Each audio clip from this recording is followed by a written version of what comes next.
Hola, ¿qué tal? Bienvenidos nuevamente a nuestra clase de matemáticas financieras. Vamos a continuar trabajando con el tema de interés compuesto, pero vamos ahora a empezar a trabajar con el cálculo de la tasa nominal, tasa efectiva y la tasa equivalente. Ahorita más adelante en el siguiente video vamos a explicar cuál es la diferencia entre tasa nominal, tasa efectiva y tasa equivalente. ¿Sí? Porque hay que decirlo que en este caso el calcular la tasa cuando estamos trabajando en interés compuesto se nos pueden presentar diferentes situaciones y no es tan sencillo como calcular la tasa en interés simple. Aquí vamos a ver que va a haber ciertas variantes que tenemos que tomar en cuenta, ¿sale? Pero de momento, bueno, vamos a iniciar con este pequeño ejemplo donde vamos a explicar cómo calcular la tasa nominal. Sí, este caso es un caso sencillo, pero los demás vamos a ver que tenemos que tomar en cuenta ciertas situaciones, sobre todo en lo que se refiere, por ejemplo, a tasa nominal y tasa efectiva. Vamos a ver cuáles son esas diferencias y por qué tenemos que calcular una tasa efectiva, ¿vale? Muy bien, vamos a ver, como siempre, leemos el problema. Dice, calcula la tasa de interés compuesto anual que se aplica a un capital de 150,000 pesos para que al final de 3 años se convierta en 235,000 pesos. Bueno, primero que nada, como siempre lo hacemos, vamos a colocar los datos que ya nos está dando el problema, ¿sí? Y nos dice aquí, bueno, calcula la tasa de interés compuesto anual, y nos está pidiendo la tasa de interés compuesto, ¿verdad? Sabiendo que se aplica a un capital, ya nos está dando el capital, tenemos el capital que es de 150,000 pesos. ¿Sí? Para que al final de 3 años, aquí tenemos el tiempo o plazo, ¿verdad? En este caso n es 3 años. Y para que al final de esos 3 años se convierta en 235,000 pesos. ¿Qué tenemos aquí? Pues tenemos que eso sería el monto, ¿verdad? Esos 150,000 pesos al final de 3 años, bajo la tasa que vamos a buscar o encontrar, se tiene que convertir en 235,000 pesos. Muy bien. Bueno, aquí, como les decía, bueno, aquí hay que tener en cuenta que fíjense que el periodo, o el N, los periodos, son años, ¿sí? Y nos está pidiendo encontrar la tasa de interés compuesto anual, ¿sí?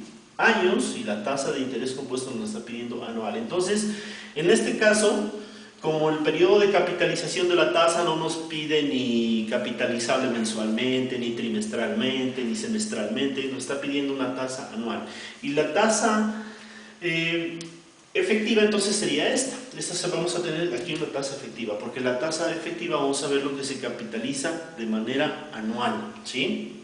Bueno, entonces vamos a proceder con la formulita que ya hemos estado viendo, que dice que el monto es igual al capital por 1 más la tasa elevado a la n. Acuérdense que esta es la fórmula que estamos trabajando para el interés compuesto. Pero como nos están pidiendo encontrar la tasa, vamos a hacer un despeje para encontrar la tasa, ¿verdad? Siempre hacemos que el capital está multiplicando a todo este factor, entonces monto sobre capital es igual a 1 más i elevado a la n. Luego podemos sacar raíz enésima a ambos miembros de la igualdad, es decir, raíz enésima de monto sobre capital va a ser igual a la raíz enésima de 1 más la tasa elevado a la n. Lo que logramos aquí es que esta raíz enésima se elimina con la potencia, ¿verdad? Y entonces ya nos va a quedar raíz enésima de monto sobre capital igual a 1 más la tasa. Y luego este 1 que está sumando pasaría restando, de tal manera que nos quedaría raíz enésima del monto sobre el capital menos 1, ¿verdad?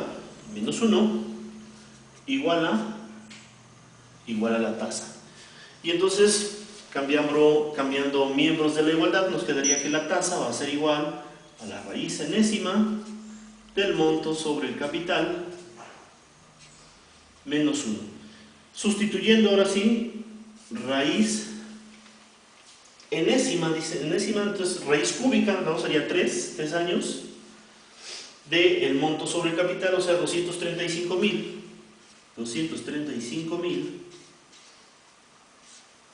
sobre 150,000, ¿verdad?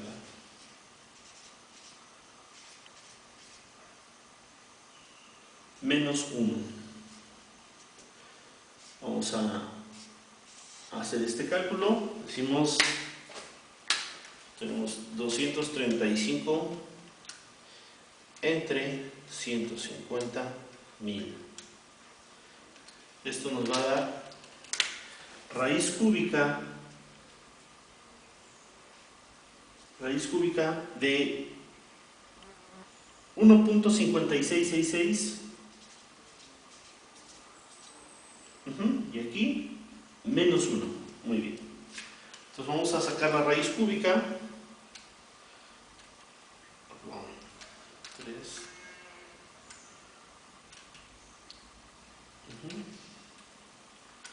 Raíz cúbica de 1.56666 nos va a dar 1.1614.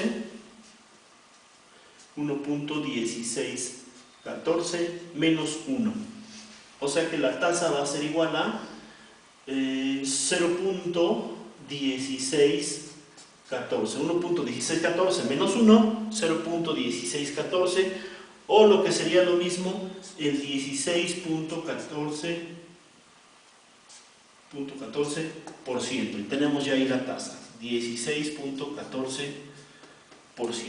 Bueno, entonces es así como en este caso hemos calculado la tasa efectiva. Y aquí, bueno, ya empezar a comentar que cuando estamos hablando de una tasa efectiva, esa se capitaliza de manera anual, es la tasa a la cual se pacta, digamos, una operación, una situación que involucra interés.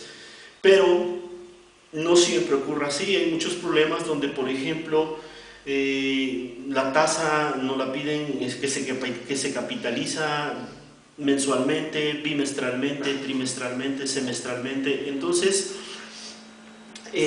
obviamente esa tasa, recordemos que se está aplicando cada cierto periodo, ¿no? Si es mensual, recordemos que se aplica esa tasa sobre ese capital y genera un interés, y ese interés se suma al capital, y ese capital va aumentando, y por lo tanto el interés también va aumentando, de tal manera que la tasa a la que se pactó no es la real, ¿sí? No es la, digamos, efectiva, esa viene siendo una tasa nominal. Generalmente las tasas nominales se capitalizan bimestralmente, mensualmente, trimestralmente y así. Y en el año pues ya tenemos, digamos que la tasa efectiva, esa sí se capitaliza de manera anual, se va a tomar anual. Entonces, obviamente hay una diferencia, ¿no? Hay una diferencia entre la tasa efectiva y la tasa nominal, ¿sí? Y es lo que tenemos que tomar en cuenta, y lo vamos a aclarar en el siguiente video, ¿sale? Bueno, vamos a ver el siguiente caso para hacer la diferencia entre tasa nominal, tasa efectiva y tasa equivalente.